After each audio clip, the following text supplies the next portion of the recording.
So students, now we are going to start with chapter 8, and chapter 8 is cell and cell structure.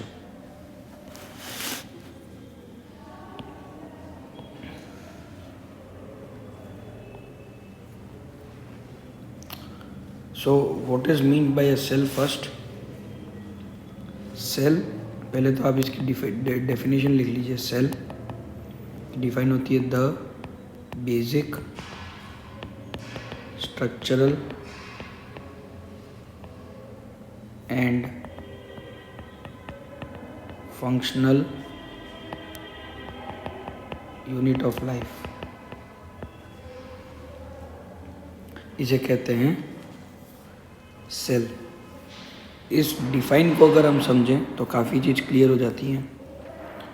Basic structural and functional unit.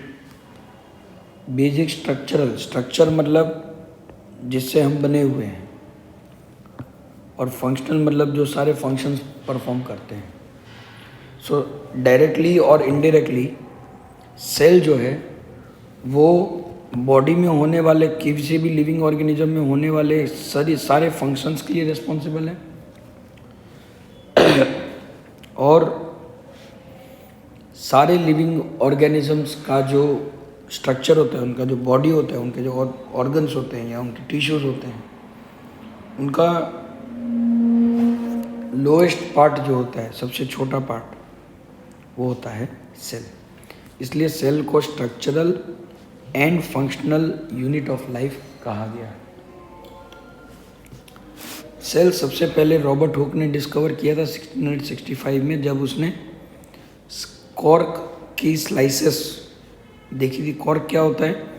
Cork मतलब आप जो badminton के साथ खेलते हो वो नहीं, उसके नीचे जो छोटा सा टुकड़ा लगा रहता है लकड़ी का, वो होता है cork. Is a part of bark of a tree.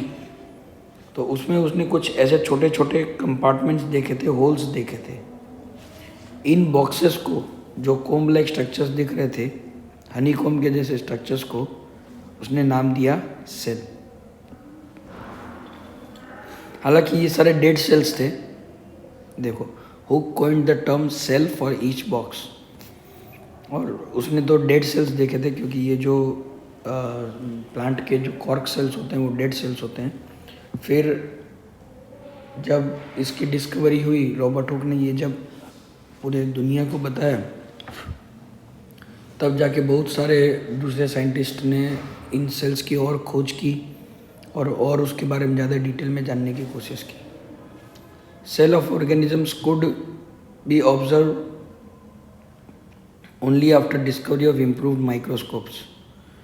क्योंकि बहुत छोटे होते हैं, है ना, इसलिए बहुत ही जब तक माइक्रोस्कोप की खोज, ज़्यादा एडवांस्ड माइक्रोस्कोप की खोज ना हो, तब तक कोई भी इसे डिटेल में जान नहीं सकता.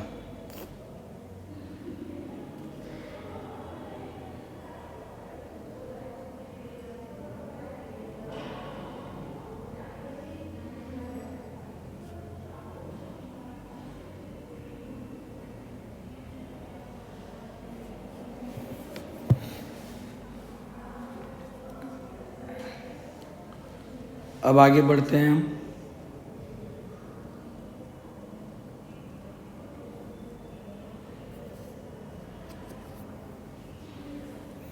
फिर रॉबर्ट हुक की इस डिस्कवरी के बाद 150 ईयर्स तक किसी के सेल्स के बारे में हमें कुछ ज़्यादा इन्फॉर्मेशन नहीं मिल पाई, क्योंकि एडवांस्ड और इम्प्रूव्ड माइक्रोस्कोप्स नहीं थे. फिर जब इम्प्रूव्ड और एडवांस्ड माइक्रोस्कोप्स आए, तब सेल के बारे में और ज़्यादा डिटेल में पढ़ने हुआ.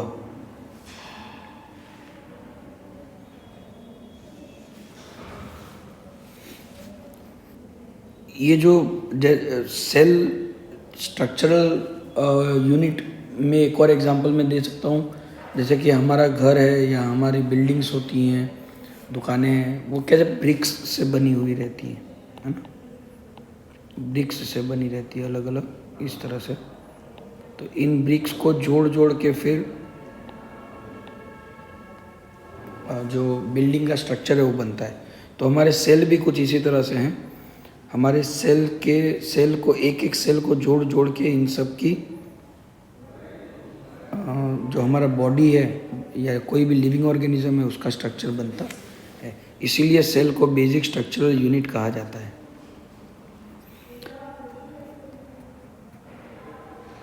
हालांकि ब्रिक्स की जो डिज़ाइन होती है वो एक जैसी होती है, लेकिन सेल में ऐसा नहीं होता, क्योंकि हमारे बॉडी में बहुत सारे फंक्शन परफॉर्म करने रहते हैं। तो फंक्शन के हिसाब से शेप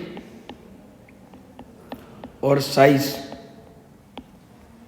सेल की वेरी करती है। देखिए नेक्स्ट टॉपिक हमारा वही है, यहाँ पे लिखा हुआ है भी देखिए, the egg of a hen represents a single cell and is big enough to be seen by unaided eyes. ठीक है, अनएडेड मतलब खुली हुई आंखों से, बगैर किसी इंस्ट्रूमेंट के यूज़ किया। तो खुली आंखों से हम एक सेल को देख सकते हैं। वो कौन सा है? Egg cell. अंडा जो होता है मुर्गी का, वो एक सेल ही होता है। ठीक है, वो आप देख सकते हैं क्योंकि वो बहुत बड़ा सेल होता है। तो वैसे देखो तो साइज क्या होती है वो हम आगे देखेंगे। पहले हम बात कर लेते हैं नंबर ऑफ सेल्स की। कुछ ऑर्गेनिजम्स ऐसे होते हैं जिसमें एक ही सेल होता है, वन सेल, और कुछ सेल्स ऐसे होते हैं जिसमें मिलियंस और बिलियंस सेल्स होते हैं।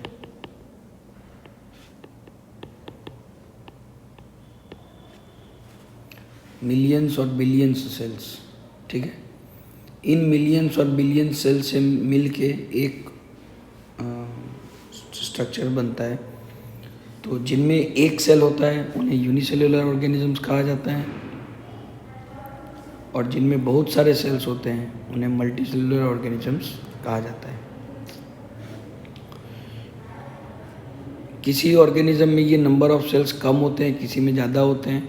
इन हिसाब से इनका जो बॉडी का जो स्ट्रक्चर है, आकार, वो तय होता है। कुछ ऑर्गेन जैसे कि व्हेल है, वो दुनिया की सबसे बड़ी ऑर्गेनिज्म है, तो उसमें बहुत सारे सेल्स होते हैं। उनके सेल्स बड़े नहीं होते, उनके सेल्स में नंबर ऑफ सेल्स उनके में ज़्यादा होते हैं।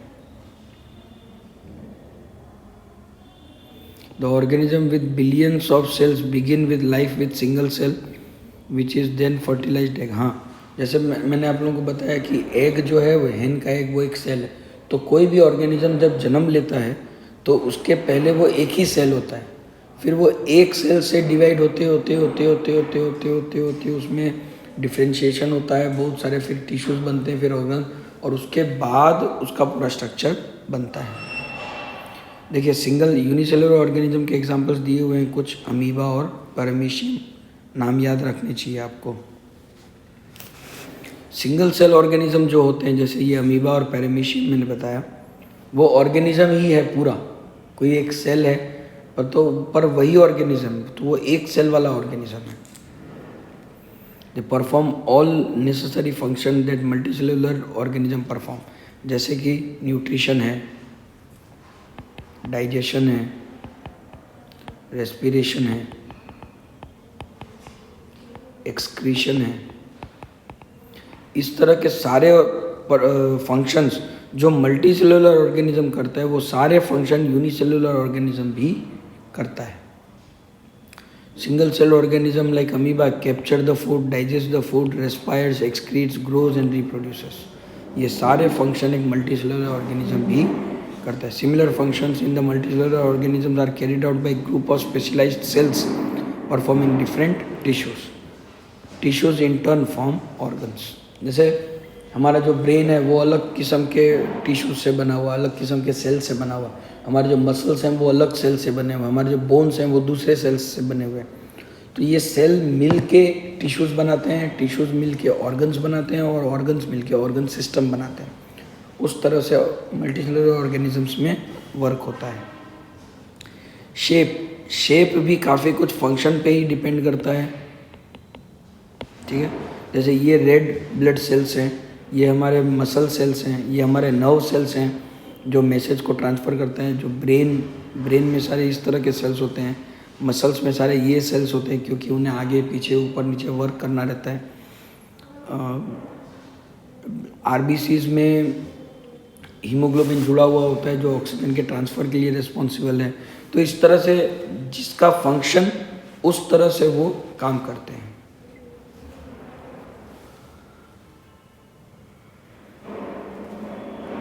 कुछ सेल्स ऐसे भी होते हैं जो अपना शेप बदलते हैं, जैसे कि WBC है हमारे बॉडी में, ब्लड में, जो अपना शेप चेंज करते हैं। और अगर हम किसी ऑर्गेनिज्म की बात करें तो अमीबा जो है वो भी कंटिन्यूसली अपना शेप बदलते रहता है।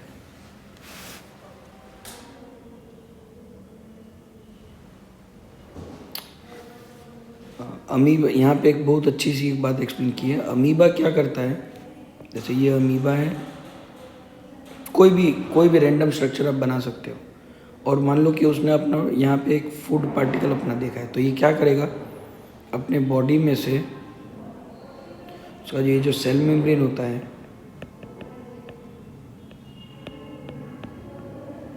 उस सेल मेम्ब्रेन को इलोंगेट करेगा और 2 पैर जैसे स्ट्रक्चर बाहर निकालेगा।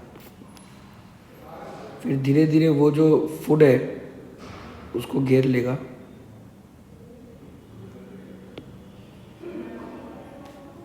और फिर वो फूड पार्टिकल जो है वो पूरी तरह से अंदर। तो ये जो स्ट्रक्चर वो बाहर निकालता है इसे सूडोपोडिया कहते हैं।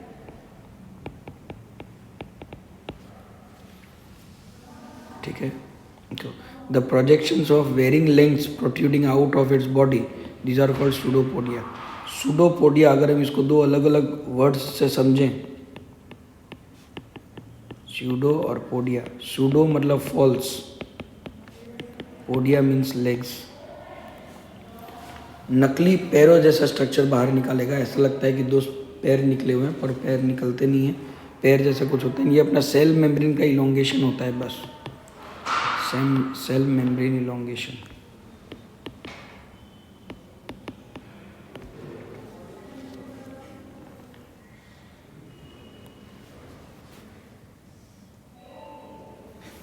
साइज ऑफ सेल, जैसे मैंने आपको बताया कि सेल बहुत ही छोटे होते हैं, और जब तक एडवांस्ड और इम्प्रूव्ड माइक्रोस्कोप्स हमें नहीं मिले तब तक सेल्स जो हैं वो सेल्स के बारे में हमें ज़्यादा कुछ पता नहीं चल पाया। तो उसी चीज़ को ध्यान में रखते हुए हमें पता चलता है कि सेल की साइज़ बहुत छोटी होती है। The size of cell of living organism may be as small as millionth of a cell, 1 micrometre से भी कम साइज होती है, और may be as large as few centimetres, जैसे कि एक का जो सेल है वो फ्यू सेंटीमीटर का होता है। Most of the cells are microscopic in size and are not visible to unaided eyes. They need to be enlarged or magnified by microscope. The smallest cell is of 0.1 to 0.5 micrometre in bacteria. The largest cell measuring 170 millimeter by 130 millimeter is the egg of ostrich. Ostrich का जो egg होता है वो world का largest cell होता है। The size of the cell has no relation with the size of the body of the animal या plant. जैसे मैंने आपको बताया कि अगर कोई ऑर्गेनिज्म बड़ा दिख रहा है तो उसमें सेल का नंबर ज़्यादा है, सेल की साइज बड़ी नहीं है। ठीक है, जैसे यहाँ पे it is not necessary that the cells in the elephant much bigger than those of in rats. The size of the cell is related to its function. For example, nerve cell, both in the elephant and rat, are long and branched. They perform the same functions of transferring messages. तो students, इस video में हम यहाँ तक रखते हैं, फिर next video में हम सेल स्ट्रक्चर और फंक्शन की तरफ आगे बढ़ेंगे। Thank you.